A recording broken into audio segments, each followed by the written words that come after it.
Peço que os irmãos abram a palavra, a carta aos Hebreus, capítulo 1. Vamos ler os 2 primeiros versículos aí desse capítulo. Havendo Deus antigamente falado muitas vezes e de muitas maneiras aos pais pelos profetas, a nós falou-nos nestes últimos dias no Filho, a quem constituiu herdeiro de tudo, por quem fez também os mundos ou as eras, como nós temos no texto original. Até aqui, vamos orar ainda, irmãos.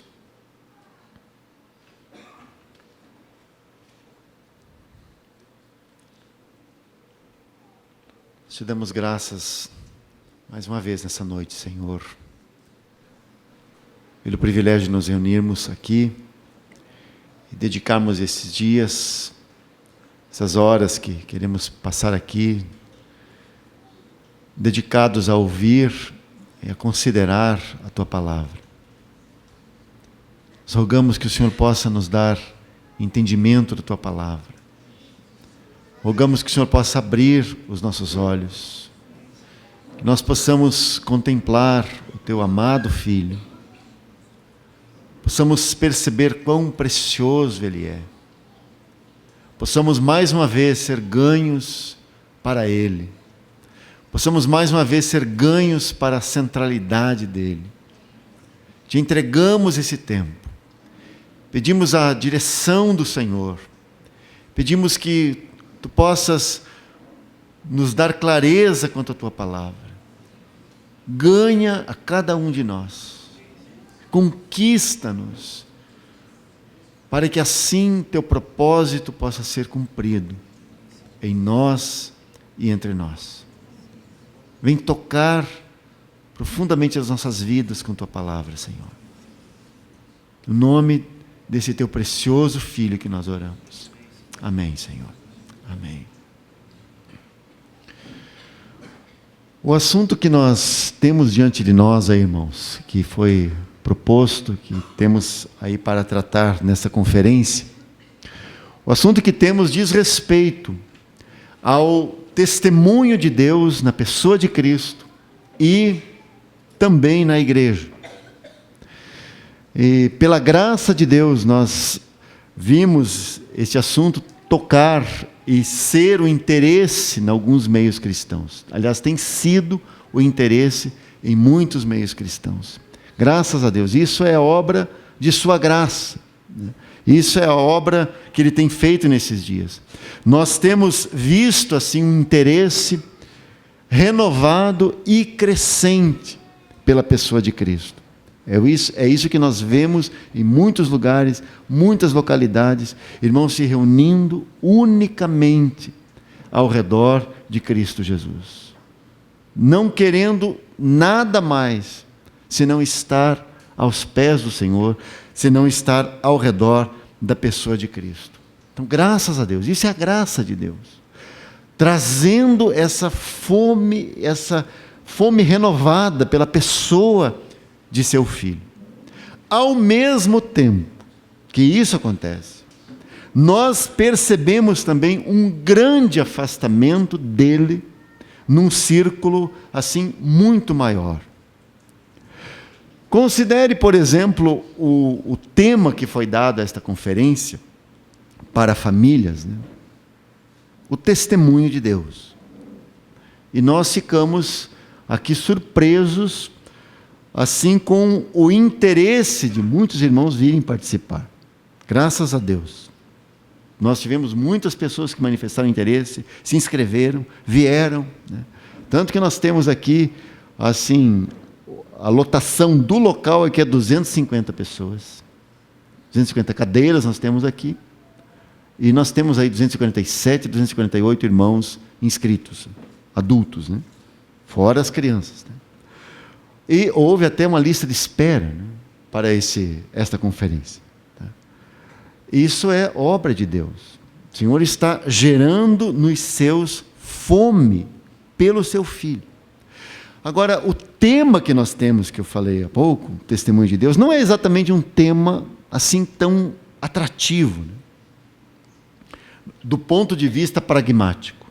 Não é um tema assim que venha ensinar você os passos, 5 passos para isso, 5 passos para aquilo. O tema, aliás, ele, do ponto de vista pragmático, ele é um tema assim muito espiritual, muito abstrato, soa até assim não prático para alguns. Normalmente, as pessoas estariam mais interessadas em temas de cunho mais prático, entre aspas, né? Ainda mais se tratando de um encontro desse, destinado para famílias. Seria talvez mais apropriado 10 passos para uma família feliz, ou 5 passos para manter o seu marido em casa, ou a sua esposa, ou os seus filhos. Mas, de algum modo, todos nós estamos muito preocupados, né, com a condição das famílias, especialmente com cuidar dos filhos. Isso porque nós temos a sensação de que estamos virando uma esquina perigosa da história. Essa é a sensação que muitos filhos de Deus têm tido nesses dias. De fato, nós estamos sofrendo uma grande e ampla mudança cultural de âmbito mundial, com proporções que só se igualam, irmãos, à mudança cultural ocorrida quando o Estado romano, lá no IV século, absorveu e adotou o cristianismo como sua religião oficial. Para os que conhecem história, sabem o que aconteceu no IV século, o impacto que foi aquela mudança. Foi uma grande mudança cultural naquele IV século. Pois hoje nós estamos vivendo dias parecidos. Estamos diante de uma grande mudança cultural, que está acontecendo sem nós percebermos devidamente. A revolução moral que nós vivemos é tão grande, que está fazendo com que nações cogitem alterar suas constituições e seus códigos civis, redefinindo o que, por exemplo, se entendeu até hoje como família. E não por acaso, nós estamos vivendo aí os dias que precedem a eleição presidencial americana, e nós temos visto, ouvido, assim, como essa disputa acirrada entre democratas de um lado e republicanos de outro tem, assim, essa disputa tem não apenas dividido os cidadãos americanos, mas também perturbado o mundo. De repente você encontra no Brasil campanhas pedindo que os brasileiros que conhecem americanos, que residem aqui, que vão votar. E votando, né? Votem, claro, no Partido Democrata. O atual presidente, né, se transformou assim numa espécie de presidente do planeta. O queridinho de todos os progressistas, o queridinho de todos os liberais, uma espécie de capitão que está conduzindo o mundo, ou que conduziu o mundo, a uma abertura moral e de comportamento sem precedentes na história. O movimento LGBT, em todos os países, tem neste homem uma espécie de patrono. Porque com ele, todos se sentiram livres e apoiados em suas condutas que antes eram condenadas em suas culturas. Por isso o desespero de muitos, principalmente da imprensa mundial, procurando demonizar o senhor Trump, né? Não que ele seja alguém assim que, né, não que ele seja aprovado moralmente de algum modo, né? De modo algum. Agora, por outro lado, diante do desastre histórico que está à frente, que está aí diante de nós, as igrejas em geral, elas estão assim no nível moral e ético daquele senhor deputado evangélico que presidiu a Comissão dos Direitos Humanos do Congresso Brasileiro em 2013. Os irmãos lembram muito bem. Aquele homem, ele simplesmente, ele é como se fosse uma representação do estado das coisas. E aí então os cristãos, de um modo geral, claro, eles acham que poderão deter ou mudar o estado de coisas fazendo marchas para Jesus, ou então elegendo políticos evangélicos. Irmãos, a avalanche moral e imoral que está diante de nós é de tal magnitude que nenhum recurso institucional ou legal poderá deter. O quadro é terrível, amados, porque a condição daqueles que pretendem fazer alguma oposição, a condição desses é de absoluta falência espiritual, sem que eles saibam. Ou seja, é gente que está lutando contra indo contra uma avalanche, né? Sem precedentes, na pior condição. E sem saber que está numa condição terrível. Essa cristandade triunfalista acha que poderá enfrentar esse desastre com seus próprios recursos. Entretanto, amados, diante do que temos aí, somente aqueles que conhecem os recursos espirituais em Cristo, somente estes permanecerão em pé até o dia de Cristo. Os demais serão atropelados ou absorvidos por esta nova onda cultural e moral que domina a sociedade ocidental. Isso é, amados, um caminho sem volta. Alguns talvez irão discordar dessa minha afirmação, evocando para isso textos como aquele que o Senhor Jesus falou, né?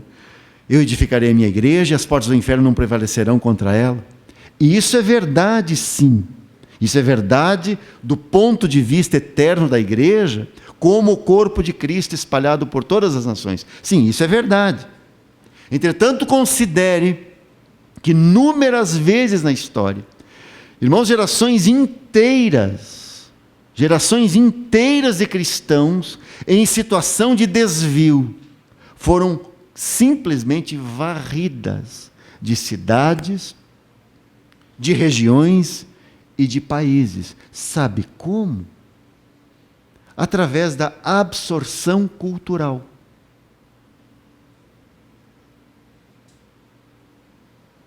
Por que você acha que, entre aspas, o cristianismo venceu quando foi adotado como religião oficial do império?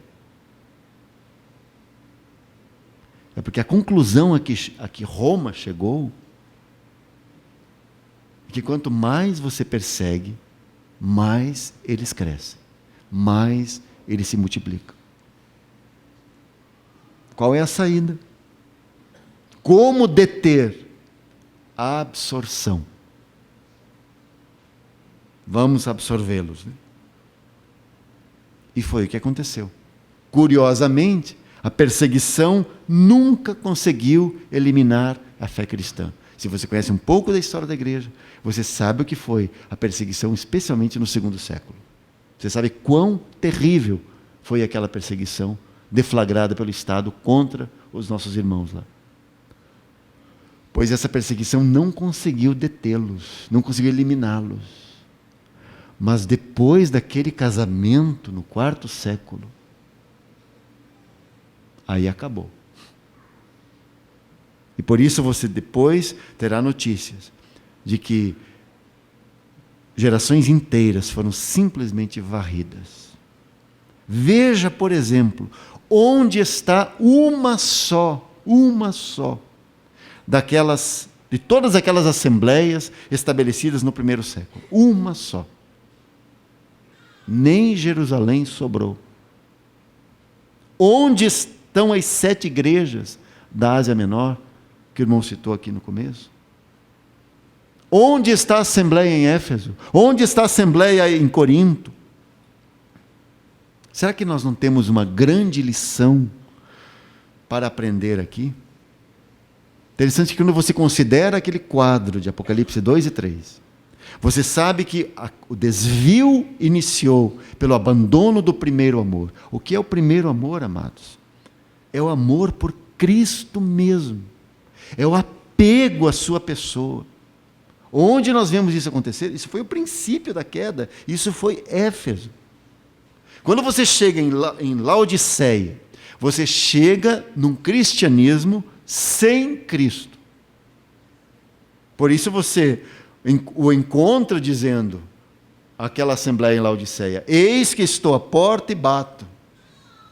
Então, se ele está batendo na porta, porque está do lado de fora, óbvio.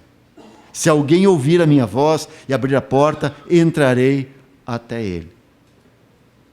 Pois essas coisas todas, amados, elas são um testemunho. Aliás, a história testifica que nada do que não seja de Cristo permanece na igreja. Se a igreja adota o mundo, ela é simplesmente varrida. É só você dar uma breve olhada para trás e você vai descobrir essas coisas. Simplesmente não ficará de pé, virá abaixo. A assembleia em Éfeso, os irmãos devem lembrar que lá naquela primeira carta no Apocalipse, o Senhor diz claramente a eles que se não houvesse arrependimento neles, o castiçal deles seria tirado, ou seja, o testemunho deles seria retirado. Porque somente permanecerá em pé diante da sua vinda aquilo que é dele, aquilo cujo foco está nele. Mas graças ao Senhor, alguns estão discernindo a sua voz no meio de todo o desvio que vemos. E o que eles estão ouvindo? O que esses alguns estão ouvindo? Novamente, eles estão ouvindo Deus apontar para o seu Filho. O que Deus tem a dizer frente a tudo o que está diante de nós aí? O que Deus tem para dizer? Ele continua a dizer a mesma coisa. Ele continua a apontar para o seu amado Filho. Ele continua a falar no seu Filho. De modo que o testemunho de Deus para esse tempo é o seu amado Filho. E é isso o que nós temos aqui na carta aos Hebreus que nós lemos, esses 2 versículos. Essa carta, creio que os irmãos conhecem bem, essa carta foi escrita a crentes judeus um pouco antes daquilo que foi a segunda maior tragédia nacional judaica. A primeira tragédia, do ponto de vista deles, claro, a primeira tragédia foi a destruição do templo por Nabucodonosor, lá ainda no período da Antiga Aliança. A segunda grande tragédia nacional foi a destruição do segundo templo, ou do templo de Herodes. Por incrível que pareça, exatamente no mesmo dia. E se você puxar a história um pouco, você descobrirá que esse dia da destruição do primeiro templo e da destruição do segundo templo de Herodes, esse dia no calendário bíblico é um dia muito triste para Deus. Você lembra que foi nesse dia que o povo murmurou contra Deus, rejeitando, até falando mal da terra que o Senhor havia dado para eles, quando voltaram os espias. Lembra disso? Naquela mesma noite, o Senhor nunca mais esqueceu aquela noite. Nunca mais. E aquela casa construída 2 vezes, né, foi destruída nesse mesmo dia. Pois essa carta foi escrita, então, um pouco antes da destruição do templo de Herodes, né? Aquele templo, os irmãos sabem, resumia em si tudo aquilo que Deus outrora havia falado com a nação de Israel, através da lei e através dos profetas. Portanto, Deus usara coisas terrestres para falar com eles. coisas que apontavam para realidades celestiais. Então, quando os profetas falaram do Messias, por exemplo, há um toque de celestial, mas o que os profetas estão falando do Messias, e o que eles viram do Messias, eles viram a sua glória terrena, eles viram o tempo do reino. São essas as profecias que nós temos acerca do Messias no Antigo Testamento. Claro, você vai ter Isaías 53, que vai falar do seu sofrimento. Você vai ter nos Salmos também. Mas adivinha, né, onde eles focaram? Claro que eles só pensaram no Messias, na sua glória, no seu reino glorioso. Só viram essas coisas. Viram apenas a glória terrena deles. Se fixaram tanto naquelas coisas, que quando chegou a realidade, vestida de carne humana, como um servo, o que eles fizeram? Eles rejeitaram aquele de quem Moisés e os profetas falaram. Moisés havia profetizado sobre ele, dizendo: o Senhor teu Deus se levantará um profeta do meio de ti, de teus irmãos como eu. E aí vem essa frase: a ele ouvireis. Isso está em Deuteronômio 18:15. Pois quando chegou o tal profeta que profetizou Moisés, eles o crucificaram. E aquele profeta era o eterno Filho de Deus. Não apenas o crucificaram, mas ainda tiveram a ousadia de dizer: que caia o seu sangue sobre nós e sobre os nossos filhos. Quando se cumpre essa palavra? Alguns anos depois dessa palavra, amados. Você lembra que o Senhor falou sobre isso numa das parábolas, a parábola das bodas? E nessa parábola das bodas, o Senhor pronuncia uma sentença sobre eles. E a sentença é assim: enviando seus exércitos, destruiu aqueles homicidas e incendiou a sua cidade. Isso foi prontamente cumprido pelos romanos, executado pelos romanos no ano 70. Pouco depois da redação da carta aos Hebreus. Portanto, antes da execução desta sentença sobre esse povo culpado, Deus dirigiu, através dessa bela epístola aos Hebreus, uma ordem àqueles que haviam crido dentre os judeus, para que se separassem totalmente daquele que em breve seria objeto do juízo de Deus. Então essa carta vem como um aviso. Essa carta vem com um convite no final, para que eles deixem o arraial, para que eles se juntem a Cristo, vão ao encontro de Cristo. Agora, como o Senhor enfatiza, como Deus enfatiza essa separação aqui em Hebreus? Deus enfatiza essa separação, mostrando a superioridade daquilo que foi dado a eles através de Cristo. De modo que por toda a carta há um contraste estabelecido entre as coisas de antes e as coisas de agora. Antes há uma esperança, uma aliança, promessas, uma possessão ou propriedade. Há sacrifícios, há uma pátria, há uma ressurreição e há um sangue. Mas agora há coisas melhores. Esta palavra melhor, você vai encontrar ela 13 vezes nesta carta. E significa uma coisa ainda melhor. Não apenas melhor. Na verdade, as nossas traduções, elas não conseguem assim exprimir a grandeza do significado dessa expressão. Poderia ser traduzido assim: mais dominante, mais forte. Então, coisas melhores, coisas mais dominantes, coisas melhores, ainda mais excelentes. O nosso tradutor Almeida, aqui no verso 4, os irmãos podem olhar aí no texto, no verso 4 ele chega perto, né? Ele diz assim, falando acerca do Senhor: feito tanto mais excelente do que os anjos, quanto herdou mais excelente nome do que eles. Então aqui você tem a palavrinha 2 vezes.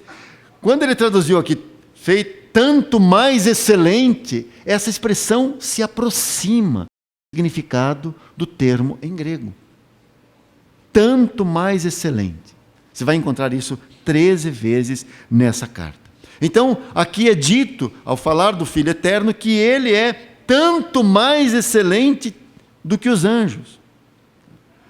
Pois bem, de modo que por causa dele, então, nós temos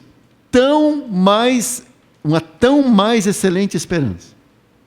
Por causa dele, há uma mais excelente aliança, mais excelentes promessas, mais excelente possessão, mais excelente pátria, mais excelente ressurreição, mais excelente sangue e mais excelentes sacrifícios.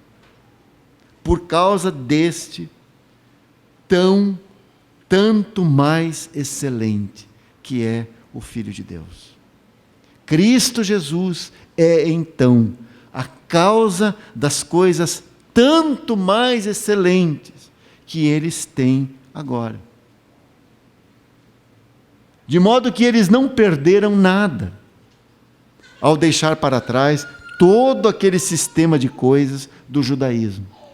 Eles trocaram a coisa transitória pelo que é eterno. Eles trocaram a sombra pela realidade.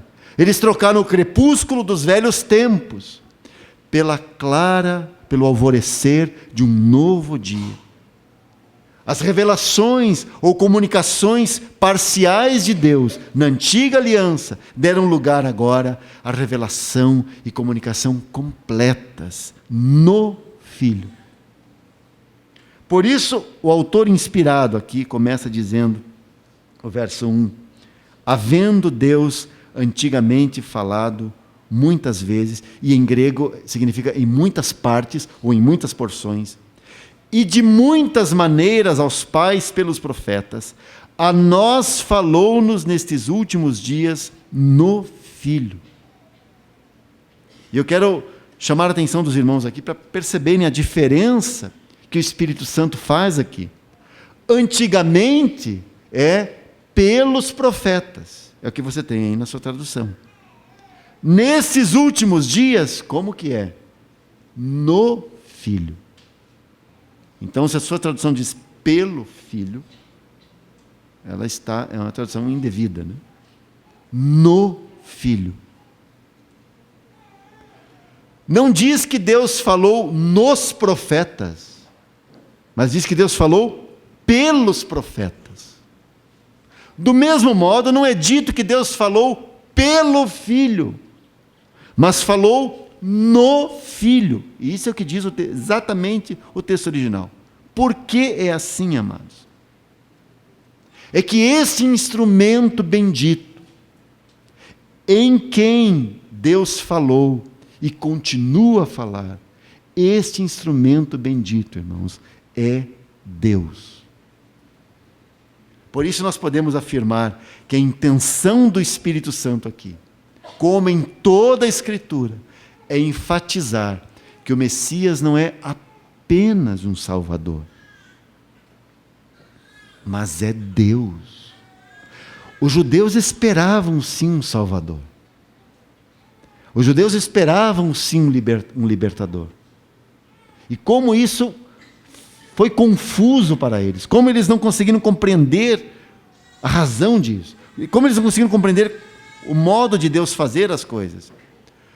Pois bem, esse Messias não é apenas um Salvador, mas em contraste com os profetas antigos, que eram apenas inspirados, aqui Deus está falando.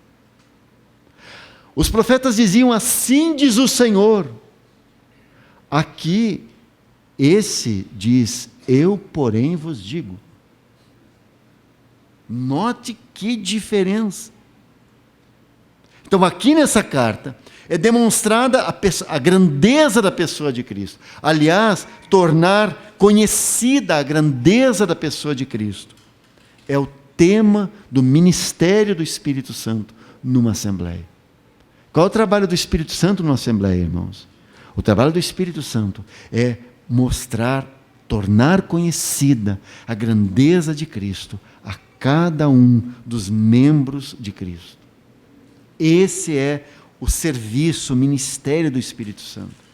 Todo o seu foco está na pessoa bendita do Filho de Deus. Esta carta aqui, ela começa de um modo diferente das demais. Ela não tem saudação inicial, ela não está falando dos destinatários, ela simplesmente começa com uma grande declaração. Havendo Deus antigamente falado muitas vezes, de muitas maneiras aos pais, pelos profetas, a nós falou-nos nesses últimos dias no Filho. É assim que começa. Não tem saudação, não tem oração, não tem destinatários, não tem nada disso. Simplesmente começa com uma grande declaração. Somente uma outra carta no Novo Testamento começa do mesmo modo. A primeira epístola de João. Lembra dela? Então, no caso aqui da carta aos Hebreus, você tem essa declaração acerca do Filho. No caso dessa primeira carta de João, lá é dito assim: o que era desde o princípio, o que ouvimos, o que vimos com os nossos olhos, o que temos contemplado e as nossas mãos tocaram da palavra da vida.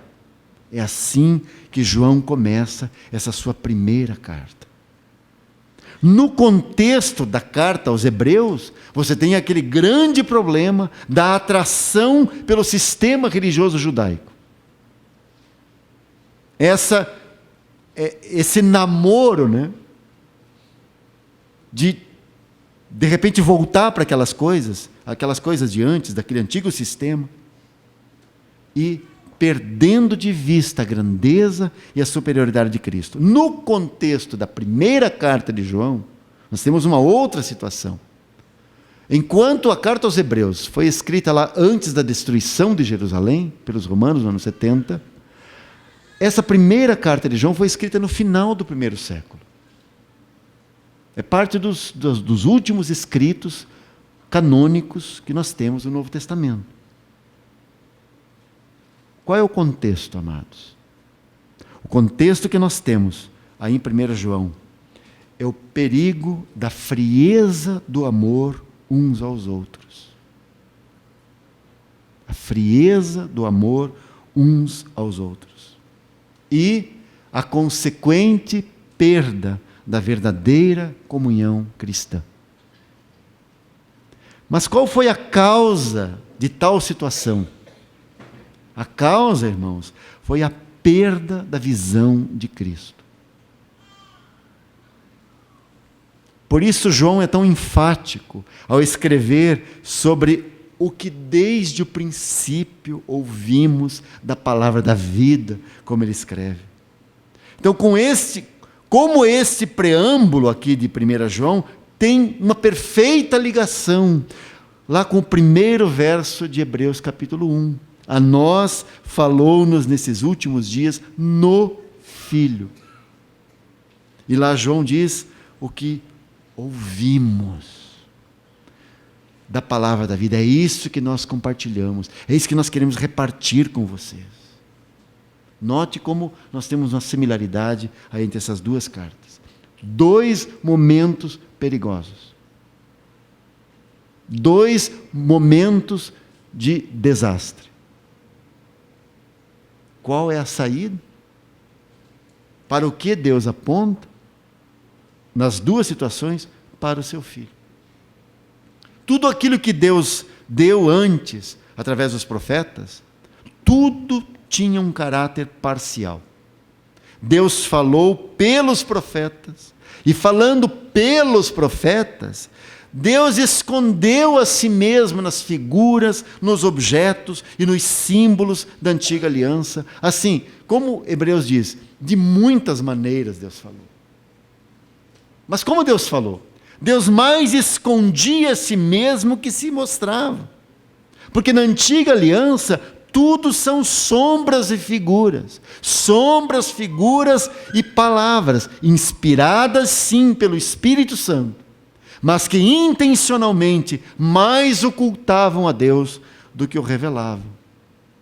Aqueles foram homens inspirados, que muitas vezes escreveram aquilo que eles mesmos não compreendiam. Como foi o método de Deus lá então? Um pouco aqui e um pouco ali. Falava um pouco aqui de Cristo, um pouco mais além. Esse foi o método de Deus. Por que Deus fez assim? Porque nenhum homem poderia expressar de forma adequada e completa aquilo que Deus queria falar e mostrar.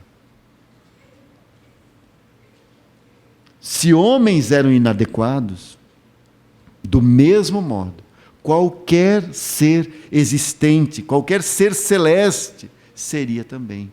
Ninguém poderia trazer à luz e exprimir tudo que está no coração de Deus, o seu caráter, os seus propósitos. Ninguém poderia fazer isso. Aliás, nunca antes Deus mostrara a plenitude de si mesmo. Mas quando nós chegamos à nova aliança, quando nós chegamos ao Novo Testamento, o que nós temos? No Filho está a plenitude de Deus. Isso é Colossenses 1,19. Ele é a perfeita imagem do Deus invisível. Isso é versículo 15 do capítulo 1 de Colossenses. Porque nele Deus se mostrou plenamente. Por isso, agora, nestes últimos dias, diz o autor de Hebreus, falou-nos no Filho. Como isto é diferente? Os profetas eram homens que ouviram as palavras de Deus sopradas pelo Espírito Santo, e esta é uma definição simples da inspiração divina da Escritura. Ouviram as palavras sopradas pelo Espírito Santo, escreveram essas palavras, mas com o Filho é absolutamente diferente. Porque Deus não fala por Ele, Deus fala nele. E aqui chegou a hora de Deus acabar com as revelações parciais de si mesmo. Aqui chegou a hora de Deus revelar plenamente tudo aquilo que Ele é, não mais as sombras, não mais as figuras, mas agora a realidade. Porque o Filho se tornou a linguagem, o idioma usado por Deus para nos falar. Então, tudo o que Ele tinha para nos dizer, disse no Filho. Por isso, é dito no quarto evangelho, o verbo, ou o logos, como nós temos em grego, a palavra, se fez carne e habitou entre nós. E vimos a sua glória, como a glória do unigênito do Pai, cheio de graça e de verdade. E ainda no verso 18, do mesmo primeiro capítulo de João, é dito assim, Deus nunca foi visto por alguém, ponto. Aí vem a outra parte. O Filho unigênito, que está no seio do Pai, esse o revelou. Porque o Filho é o único que poderia interpretar Deus para nós, porque Ele é Deus. Somente Deus conhece as coisas de Deus, somente Deus conhece a Deus. Os profetas falavam daquilo que lhes era revelado nas sombras, mas o Filho unigênito que está no seio do Pai, e o seio é a frente do corpo entre os braços, o Filho que vê o Pai na luz inacessível, e a quem nenhum dos homens viu nem pode ver, esse o revelou. Quem mais poderia conhecer e revelar os segredos do seio do Pai? Algum dos profetas? Ah, sim, o profeta Davi ouviu, como é chamado Davi no Novo Testamento, pelo Senhor. Davi ouviu uma fala do Pai ao seu eterno Filho. Os irmãos lembram? Isso está no Salmo 110. Disse o Senhor ao meu Senhor. E aí nós temos duas palavras em hebraico. A primeira palavra é aquele conjunto de letras em hebraico que é o nome de Deus e que os judeus esqueceram as vogais. Que é, traduzindo para nós, é o YHWH. Então Davi diz assim: disse o Senhor ao meu Senhor. Agora o segundo Senhor é Adonai. Disse o Senhor, ou seja, disse o Pai ao meu Senhor. Quem é o Senhor de Davi? O Senhor Jesus, o Filho. O que o Pai disse ao Filho: assenta-te à minha direita, até que ponha os teus inimigos por descanso dos teus pés. Isso é o versículo 1 do Salmo 110. E você pode ter certeza que a Bíblia diz que nós éramos inimigos de Deus, pois nós fomos subjugados por Ele. Aliás, nós fomos conquistados por Ele. Nós somos dele agora. Agora, isso que Davi falou, né, tem ainda algumas coisas no Salmo 22, Salmo 24, mas isso foi tudo. De modo que o que a criatura não poderia de modo algum descobrir, foi dado a conhecer no Filho. O único que conhecia o seio do Pai. O Filho conhece o Pai. Ele sabe não apenas de seu poder, nós conhecemos alguma coisa do poder de Deus. Nós conhecemos alguma coisa de sua soberania. Mas o Filho conhece não apenas o seu poder e sua soberania, mas o Filho conhece a mente de Deus. O Filho conhece o coração de Deus. O Filho conhece o coração, sabe como é o coração de Deus em seu infinito amor, em seu terno amor. O Filho sabe muito bem o que se passa no coração do Pai. O Filho conhece o Pai não de ouvir falar. O Filho conhece o Pai porque Ele mesmo, sendo Deus, é onisciente. Por isto, nessa sua onisciência, o Filho abraçou todas as coisas concernentes ao Pai. E agora tudo o que nós temos para saber de Deus está nele.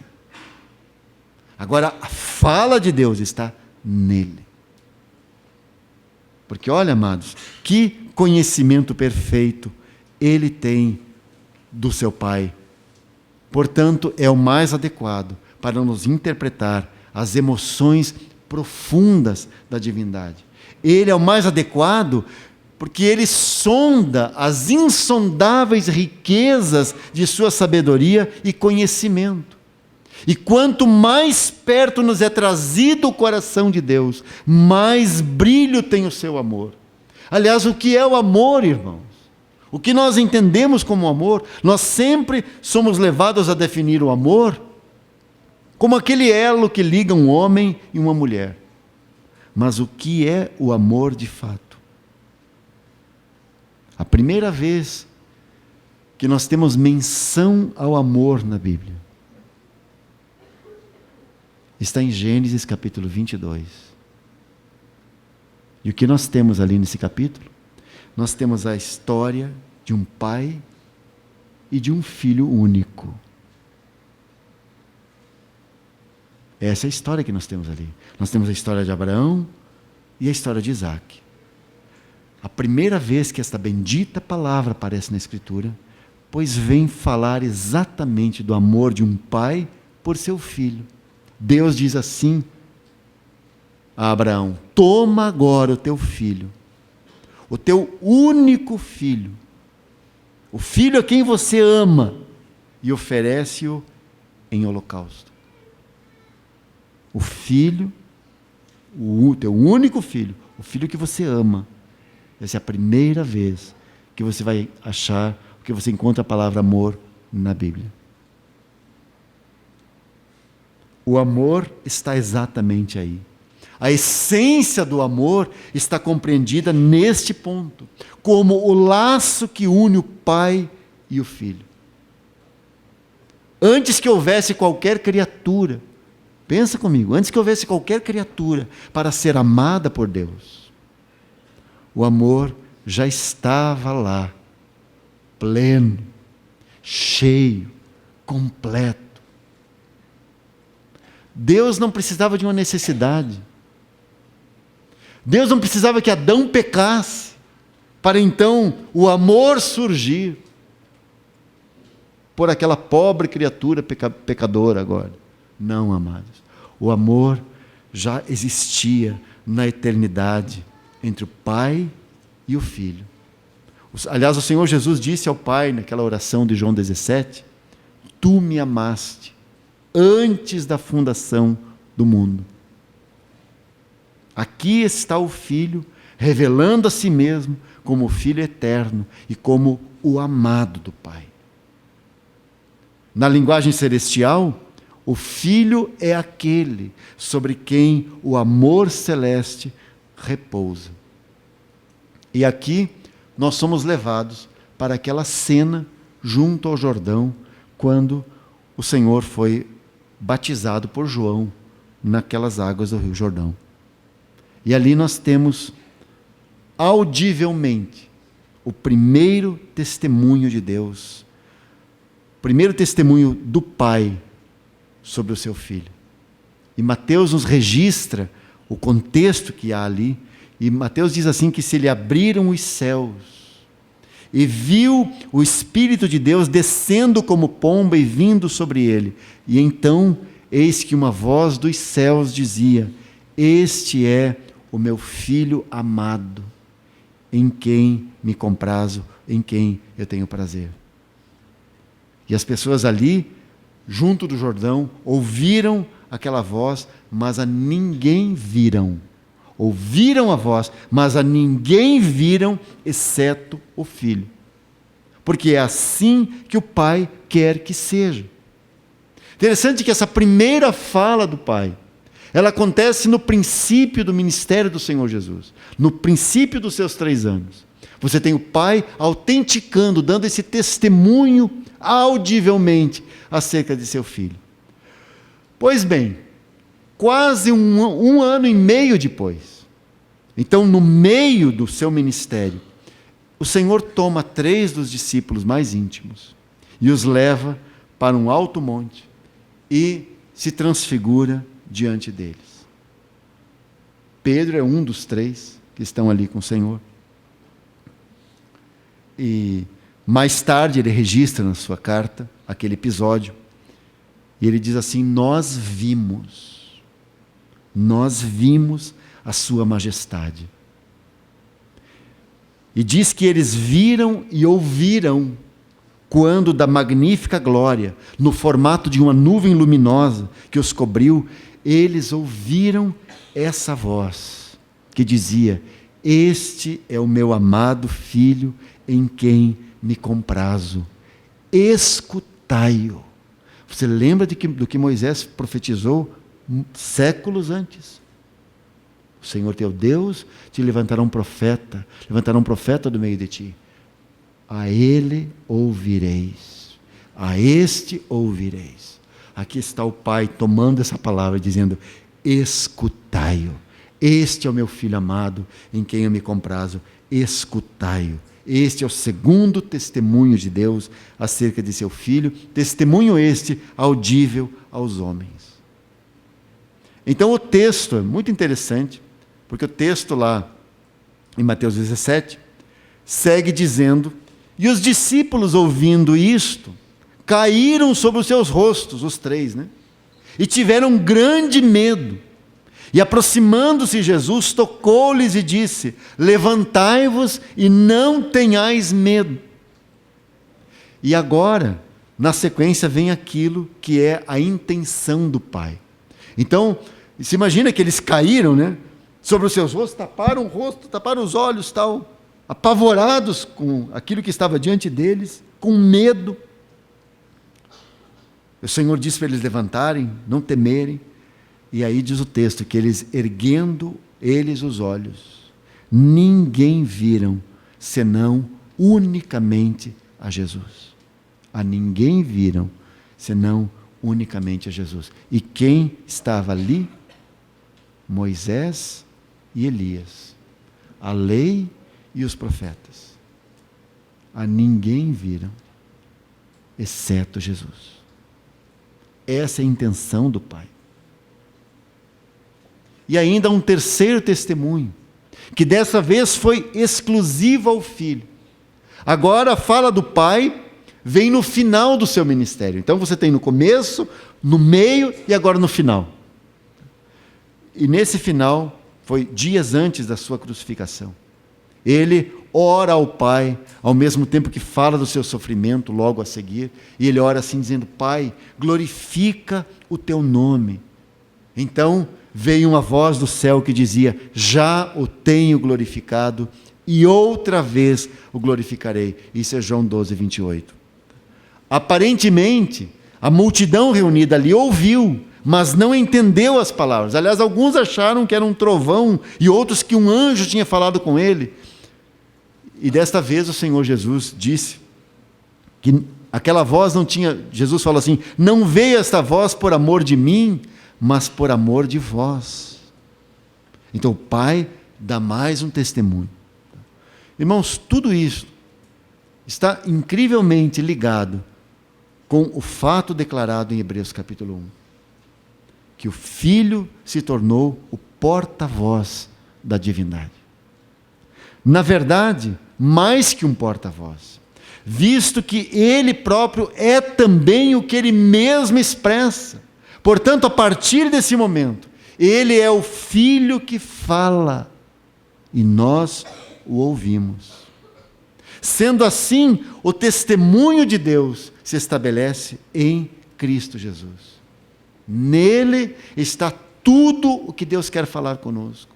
E não apenas isto, mas ele é tudo o que Deus quis falar. Tudo o que Deus pretendeu falar conosco, falou nele. Agora, amados, quanto dessa realidade nós vemos naquilo que hoje se denomina cristianismo?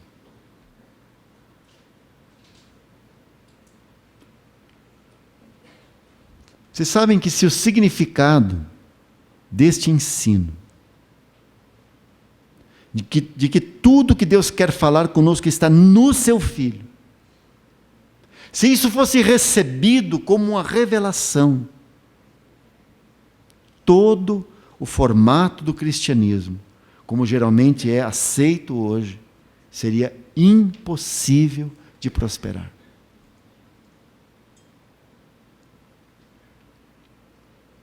O sistema do cristianismo atual, aquilo que nós vemos hoje, que é melhor, seria melhor denominar de cristandade, né?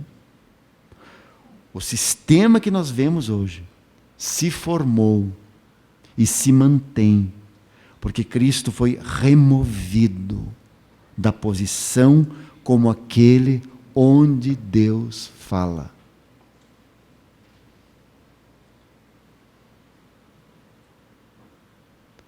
Parece que chega um ponto em que aquele que é a cabeça da igreja se torna assim inconveniente, né? Porque as coisas que ele vai falar, as coisas que ele vai apontar, vão perturbar e muito uma pessoa inconveniente.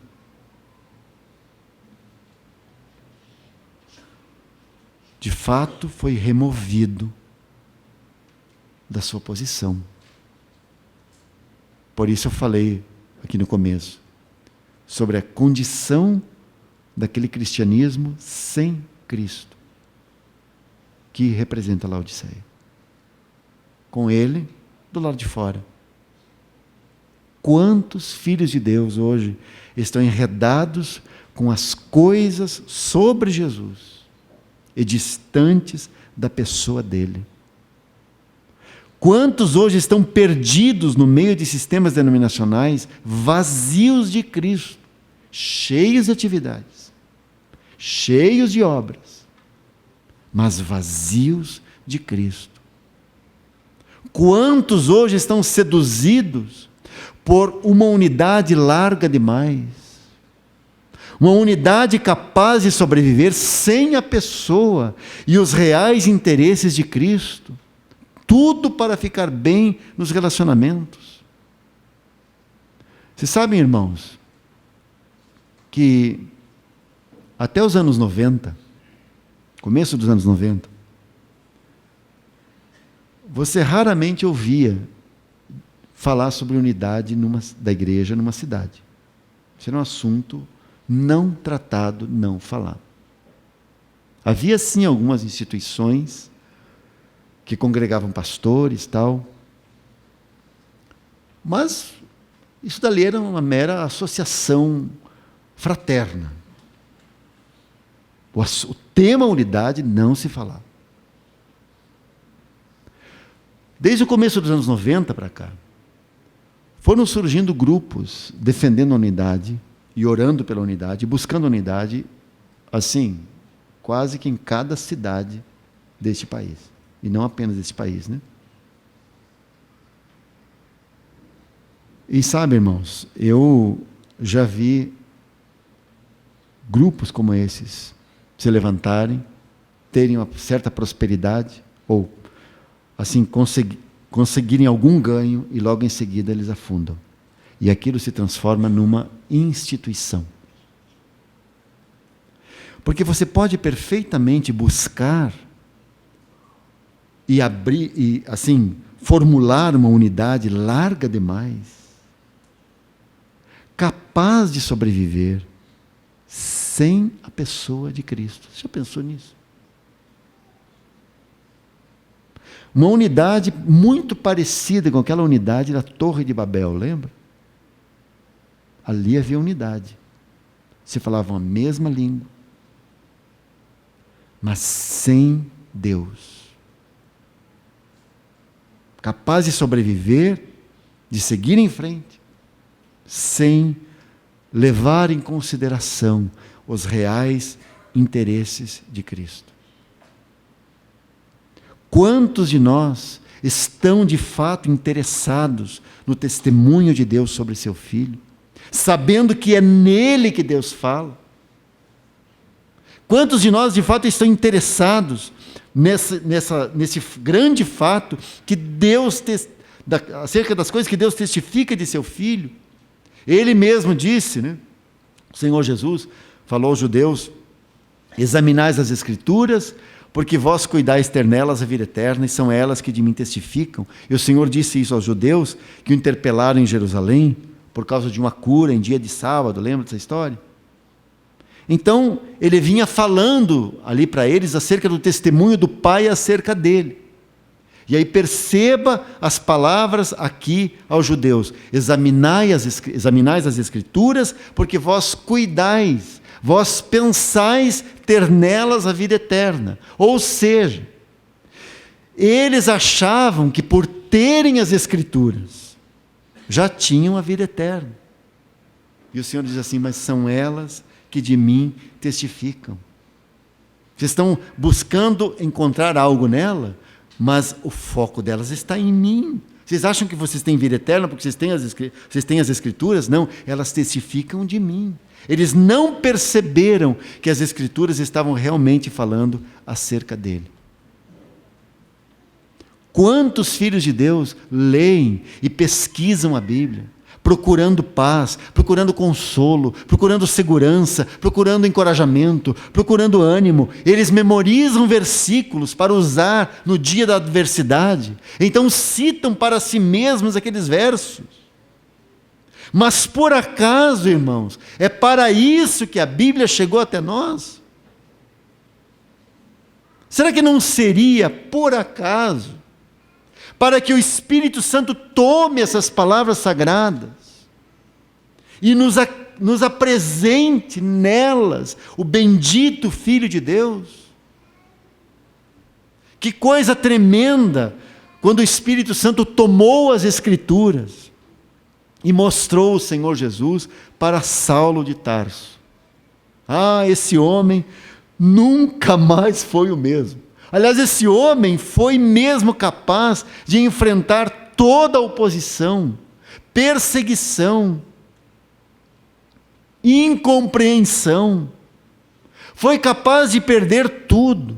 Foi capaz de considerar tudo como escória. Tudo porque o Espírito Santo abriu os seus olhos e ele pôde ver a glória de Deus na face de Cristo Jesus.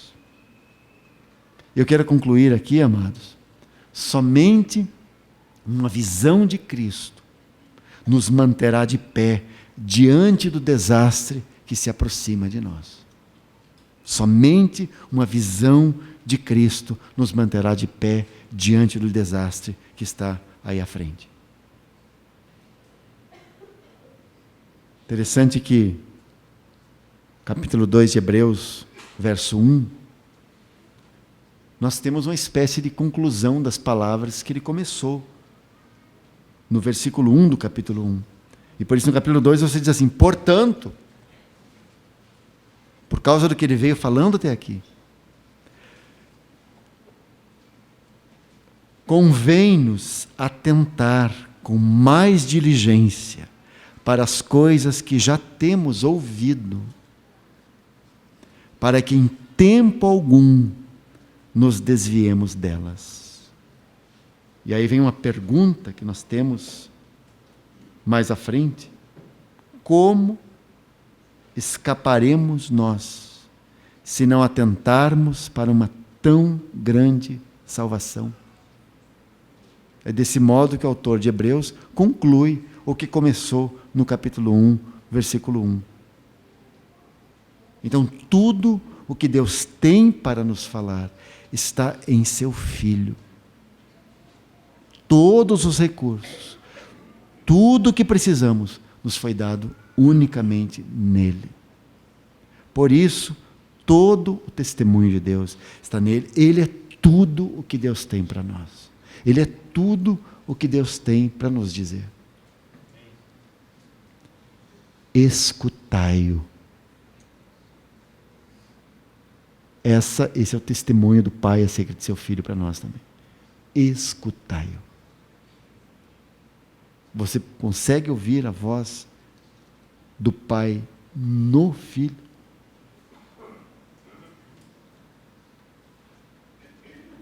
Somente assim nós permaneceremos em pé diante do desastre e diante da vinda de nosso Senhor. Que Ele assim nos mantenha e nos sustente. Vamos orar.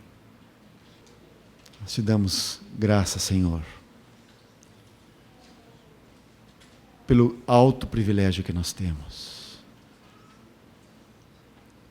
Nós te damos graças, Senhor, porque fomos chamados para sermos teus. Te damos graças porque nos escolheste. Te damos graças pelo grande amor mostrado em Cristo. Mas quanto lamentamos de ouvirmos tantas vozes, de buscarmos tantas vozes e não recorrermos a Ti. Não ouvirmos o que Tu tens a dizer no Filho. Por isso entendemos, Senhor, porque tantas vezes somos tão fracos, porque tantas vezes nós, com tanta facilidade, nos desviamos, nos afastamos. Tem compaixão de nós, Senhor. Corrige-nos. Que nesses dias aqui o Senhor possa corrigir a cada um de nós. Que nós possamos ouvir a Tua palavra. Que nós possamos estar com o ouvido muito atento para perceber aquilo que o Senhor está falando no Teu Filho. Que possamos dar atenção às Tuas palavras. Continua a preparar os nossos corações para o que ainda temos diante de nós. Que nós possamos sair dessa conferência profundamente impactados pelo Teu testemunho acerca do Teu Filho. Opera isso em nós e entre nós, Senhor. Nós rogamos a Ti. Tu és o amado das nossas almas. Nós não podemos andar sem o Senhor. Nós dependemos absolutamente de Ti. Oh, Senhor.